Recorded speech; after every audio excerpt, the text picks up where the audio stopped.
Bethany Maddox-Sands, the scream that shook Wimbledon. July 6, 2017 marked a horrifying moment at Wimbledon Championships. Bethany Maddox-Sands, the world's top-ranked doubles player, faced Romania's Sorana Cirstea in their second-round singles match on court 17. The 32-year-old American, famous for her vibrant fashion choices and infectious personality, had dominated the first set 6-2 and led 3-2 in the second. She was chasing her fourth consecutive Grand Slam doubles title with partner Lucy Safarova. Her injury occurred as Maddox-Sands charged forward to attack a short ball. Her right knee buckled grotesquely, producing an audible pop that spectators could hear. She crumpled to the grass instantly, her agonized screams piercing the afternoon air. "Help me, please, help me," she cried repeatedly, her voice carrying across the stunned crowd. The American later described the moment. "I just remember going up to the net and hearing a loud pop. I felt like my leg couldn't support me. Then I looked at it and it didn't even make sense." Cirstea immediately approached to help, while Lucy Safarova rushed courtside in tears. Medical personnel took several minutes to arrive, drawing criticism about response time. The visual was disturbing. Maddox-Sands' kneecap had shifted completely out of position. She writhed on the grass for nearly 10 minutes before being stretchered off. Doctors diagnosed a dislocated kneecap and completely ruptured patellar tendon, requiring immediate surgery at a London hospital. The rehabilitation process stretched over 12 months. Maddox-Sands documented her recovery journey on social media, showing wheelchair days, first steps, and gradual progress. She admitted talking to her knee during recovery, battling mental demons alongside physical challenges. Her comeback materialized in March 2018 at Indian Wells. Though losing early in doubles with Safarova, returning itself represented victory. She captured the 2018 US Open mixed doubles title with Jamie Murray and repeated in 2019, proving that devastating injuries need not define careers. Monica Seles, the stabbing that changed tennis forever. April 30, 1993 transformed tennis history in Hamburg, Germany. Monica Seles, the 19-year-old Yugoslav sensation, dominated the quarterfinals of the Citizen Cup against Bulgaria's Magdalena Malieva. Leading 6-4, 4-3, Seles appeared destined for another routine victory. She had won 8 of her previous 11 Grand Slam tournaments entered and held the world's #1 ranking, as recognized by the Women's Tennis Association, WTA, for 178 weeks. During a 90-second changeover at 6:50 p.m., Seles sat courtside, back to the crowd, toweling off between games. She leaned forward for a water sip when Gunter Parcha, a 38-year-old unemployed man, descended from the stands unnoticed. He plunged a 9-inch boning knife between her shoulder blades, penetrating half an inch deep. Seles rose instantly, clutching her back while screaming. Blood seeped through her white shirt as 8,000 spectators watched in horror. Security quickly subdued Parcha, while medical staff treated Seles courtside before transporting her to a Hamburg hospital. Miraculously, the blade missed her spinal cord and vital organs by millimeters. The physical wound required weeks of healing, but psychological trauma ran infinitely deeper. Parcha's motivation emerged during questioning, an obsession with Steffi Graf and desire to restore her to #1 ranking. German courts delivered a shocking verdict. A 2-year suspended sentence with no jail time. The lenient punishment devastated Seles, who never played in Germany again. She disappeared from professional tennis for 28 months, missing 10 Grand Slams. Graf won 6 of those majors, achieving exactly what Parcha intended. Seles returned at the 1995 Canadian Open, winning the tournament, but never recaptured her fearless dominance. She added one final Grand Slam, the 1996 Australian Open, finishing with 9 major titles. Many experts believe she would have surpassed all records without the attack. The stabbing prompted massive security changes at tennis venues worldwide, though for Seles, the damage proved irreversible. Mary Pierce, the scream that ended everything. October 26, 2006 witnessed career termination in Linz, Austria. Mary Pierce, the 2-time Grand Slam champion, battled Russia's Vera Zvonareva in the second round of the Generali Ladies Tournament. The 31-year-old Frenchwoman had conquered the first set 6-4 and held 3 match points at 6-5 in the second. Victory stood moments away when catastrophe struck. As Zvonareva served at 30-40, Pierce moved right to attack a routine forehand. Upon planting her left foot, her knee twisted inward at an unnatural angle. A sickening pop preceded Pierce's collapse, followed by blood-curdling screams that echoed throughout the arena. She clutched her knee desperately, chest heaving with each agonized breath. The sound was so disturbing that many spectators turned away. Zvonareva rushed over with ice, describing the scene. "It was shocking, as she is a good friend of mine. I think everyone froze. No one was having any reaction. I called for help, but no one was coming. It took a while." The criticism highlighted concerns about medical response protocols. Pierce remained on the court for several minutes before being stretchered away. Initial diagnosis revealed complete anterior cruciate ligament rupture in her left knee. Surgeons in Paris performed reconstruction, predicting 6-month recovery. However, complications arose immediately. Despite intensive rehabilitation and multiple procedures, Pierce never returned to professional tennis. She experienced constant pain for 11 years until 2017. The injury ended a career featuring 18 WTA titles, including the 1995 Australian Open and 2000 French Open. Pierce had reached world number 3 and remained competitive at 31. Her final match became tennis's most haunting ending. Victory within grasp, career destroyed in one step. The screams from Linz remain unforgettable for those who witnessed them, symbolizing how quickly athletic dreams can shatter. Alexander Zverev, 2 sets from glory. June 3, 2022 delivered heartbreak at Roland Garros. Alexander Zverev battled Rafael Nadal in an epic French Open semi-final, matching the King of Clay shot for shot. After 3 hours and 13 minutes, the 25-year-old German had claimed the first set 7-6, 8, and pushed the second to another tiebreak, narrowly losing 6-7, 6. With the score 6-6 and Nadal serving at 5-6, 40-30, Zverev stood 2 points from forcing a deciding set. Chasing a forehand deep behind the baseline, Zverev's right foot caught awkwardly during direction change. His ankle rolled violently inward, sending him tumbling to the red clay. An anguished scream echoed around court Philippe Chatrier as 15,000 fans gasped collectively. Zverev lay sprawled, pounding the clay with his fist while tears streamed down his face. Medical personnel spent several minutes examining the ankle before helping Zverev upright. Unable to bear weight, he required wheelchair assistance leaving the court. Minutes later, he returned on crutches to officially retire, embracing Nadal at the net while receiving a standing ovation. The timing proved especially cruel.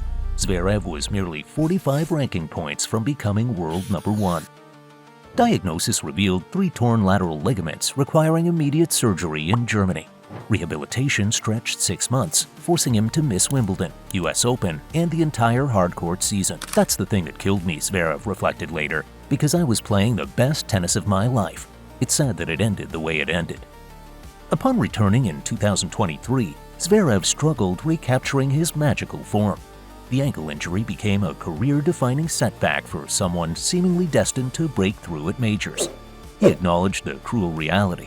There's some things that you have no control over in life. Taylor Fritz, the wheelchair exit. May 30th, 2021 brought devastating disappointment at Roland Garros. Taylor Fritz battled Germany's Dominik Koepfer in their first-round clash, desperately seeking momentum. The 23-year-old American had dropped the opening 2 sets 6-3, 6-2, but fought back to claim the third 6-3. Ranked 30th globally, Fritz was establishing himself among tennis elite after reaching semifinals in Qatar and Sardegna earlier that year. The 4th set reached its climax, with Koepfer serving at 6-5. On match point, Fritz pushed off to chase a ball when disaster struck.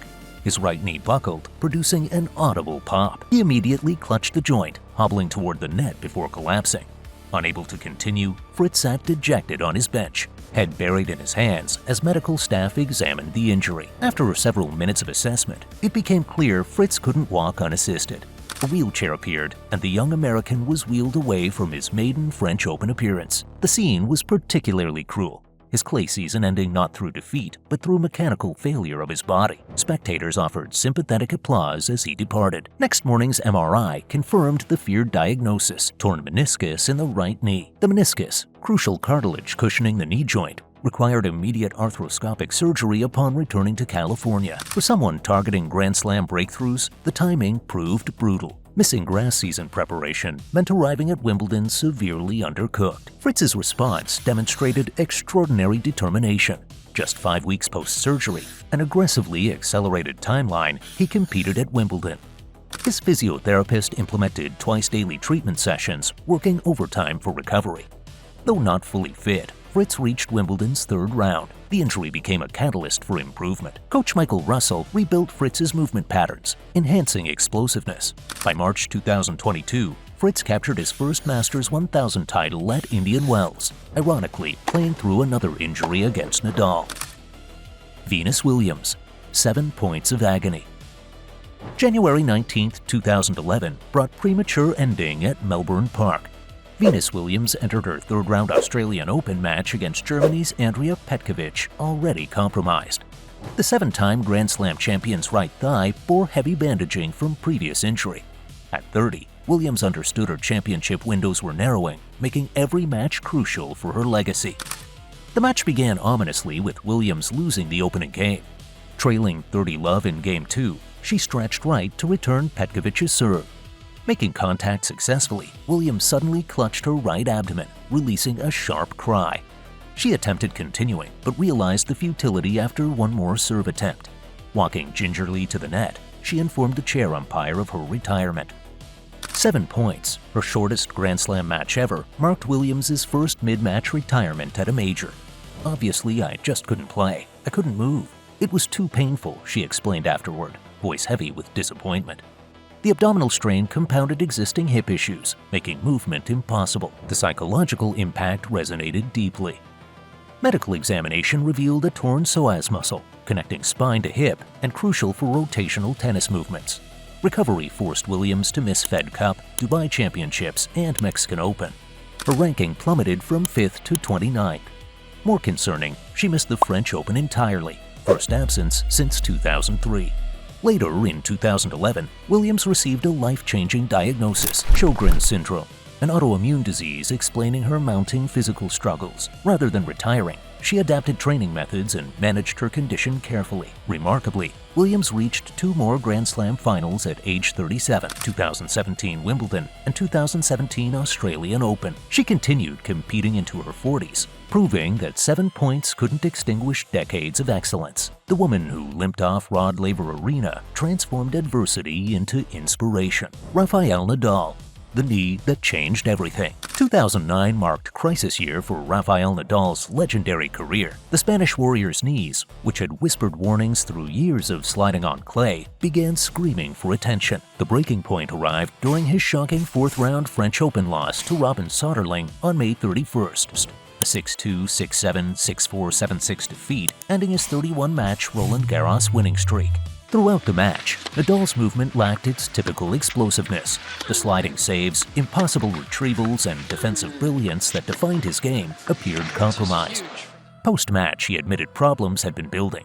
"I had problems in the knee since Monte Carlo, since the beginning of the clay season." The admission shocked the tennis world. 2 weeks later, Nadal made an agonizing decision, withdrawing from Wimbledon as defending champion. He became the first men's champion not defending since Goran Ivanisevic in 2002. His press conference revealed the mental torture. "One of the big problems is, when I am playing, I'm thinking more about the knees than about the game. So that's very difficult to play well like this." Bilateral patellar tendinitis affected both knees simultaneously. Medical teams prescribed complete rest and pioneering platelet-rich plasma therapy, where Nadal's blood was centrifuged and injected into damaged tendons. The controversial treatment required 2-month competition absence. His ranking dropped outside the top 2 for the first time since July 2005. The comeback proved legendary. PRP therapy achieved 100% recovery, while laser treatments became routine maintenance. Nadal adjusted movement patterns slightly, reducing knee stress while maintaining effectiveness. By 2010, he completed his career Grand Slam at US Open. In 2013, virtual invincibility returned. 9 consecutive finals reached, 7 won, including French and US Opens. The knee crisis didn't end Nadal's dominance, but evolved it, making subsequent achievements more remarkable. Jakub Mensik, the collapse that shocked Australia. January 29, 2022, produced drama on Rod Laver Arena. 16-year-old Czech Jakub Mensik battled American top seed Bruno Kuzuhara in the Australian Open boys final. After 3 hours and 43 minutes of grueling tennis, Mensik served at 5-6 in the deciding set. Desperately trying to extend the match, the score read 7-6-4, 6-7-8, 5-6. A marathon 33-point rally at 30-30 pushed both teenagers to their limits. Mensik won the point when Kuzuhara's forehand sailed long, but the effort cost everything. The Czech suddenly crumpled forward, landing flat on his stomach. His legs had completely seized with severe cramping after nearly 4 hours in Melbourne's brutal conditions, 87% humidity baking the court. Commentator Rob Koenig observed, "The elastic limits of human performance clearly evident right now. This is extraordinary. This is Shuzo Matsuoka stuff, circa US Open." Mensik managed pulling himself upright using his racket for support, but immediately sank back down. The crowd watched in distress as he struggled simply standing. Finally, proceeding after a time violation warning, Mensik attempted serving without moving his feet. The first serve found the net. After another collapse and struggle to rise, his second serve also failed. Match point arrived, and Mensik's final serve, a double fault, ended the match 7-5. He fell immediately, unable to reach the net. 17-year-old Kuzuhara sprinted around to check his opponent, while medics arrived with a wheelchair. Mensik was wheeled off, unable to attend the trophy ceremony. "First of all, it's an unfortunate way to win it," Kuzuhara said. "I'm wishing Jakob a speedy recovery. It was a great fight." The image of Mensik's wheelchair exit after such valiant effort became unforgettable. Arthur Cazaux, heat-induced collapse. March 2024 witnessed concerning scenes at Miami Open qualifying. Arthur Cazaux faced Harold Maillot when extreme heat overwhelmed the young Frenchman. Unlike main stadium courts with closable roofs and heat protocols, qualifying matches proceeded despite dangerous conditions. The temperature soared while humidity made breathing difficult, creating a perfect storm for heat-related problems. Cazaux had shown visible distress throughout the match, struggling with the oppressive conditions. His movement became increasingly labored, sweat pouring profusely despite frequent towel breaks. Then, his body simply surrendered. Cazaux crumpled to the hardcourt, unable to continue despite desperate attempts to recover. The scene was alarming. A young athlete's body failing completely due to environmental conditions. Medical personnel rushed to provide treatment courtside. After extended evaluation, it became clear Cazaux couldn't continue safely. A wheelchair arrived to transport him off court for continued care. Maillot was awarded the match victory, though the circumstances made celebration impossible. The incident sparked immediate controversy regarding player safety protocols. Social media erupted when Maillot appeared hesitant to help immediately. He later defended himself, insisting he did everything possible to assist. Former professional Elise Cornet tweeted concerns about unsafe playing conditions, questioning whether matches should proceed in such extreme heat. The debate intensified about protecting players, especially in qualifying rounds where conditions are often worse. The collapse reignited discussions about implementing mandatory heat rules across all tournaments. While major venues have protocols suspending play in extreme conditions, smaller courts and qualifying matches often lack such protections. Cazaux's wheelchair exit served as a stark reminder about tennis's physical demands and the need for comprehensive safety measures. His collapse highlighted how environmental factors can be as dangerous as any acute injury. Altug Çilekbilek, the brain hemorrhage. November 30, 2024 brought tennis's worst nightmare to Tunisia. Altug Çilekbilek, the 28-year-old Turkish player seeded first at the M15 Monastir tournament, faced compatriot Yanki Erol in their semi-final. Çilekbilek had enjoyed a strong tournament, winning 3 straight-set matches to reach this stage. His ranking of 451 didn't reflect his past achievements, reaching 154 in the world and winning 3 challenger titles. The match began poorly for Çilekbilek, who won just 1 point while being broken in the opening game. Then, catastrophe struck. Without warning, Çilekbilek crumpled to the court. This wasn't cramping or exhaustion. Medical personnel immediately recognized a serious emergency. The Turkish player was unconscious, requiring immediate intervention. Paramedics worked frantically before rushing him to the hospital. Diagnosis delivered devastating news: brain hemorrhage. This life-threatening condition involves bleeding from the brain tissue, requiring emergency surgery. The Turkish Tennis Federation released a statement. The health condition of our national athlete Altug Çilekbilek, who fell ill during a match at the N15 Monastir tournament held in Tunisia, is being closely monitored by our federation and the Tunisian embassy. All necessary support is being provided to our athlete and his family. Surgery proceeded immediately, with the tennis world holding its breath. Former Turkish player İpek Şenolu provided updates. He underwent surgery after the brain hemorrhage, and the scan came back clean. but it's critical how he will wake up now. The entire tennis community rallied behind Celik, sending prayers and support. Remarkably, positive news emerged days later. He was conscious and speaking with family. Errol completed the tournament, winning the title and dedicating it to his friend. This incident represented tennis's most frightening medical emergency, demonstrating how suddenly life-threatening situations can arise during competition.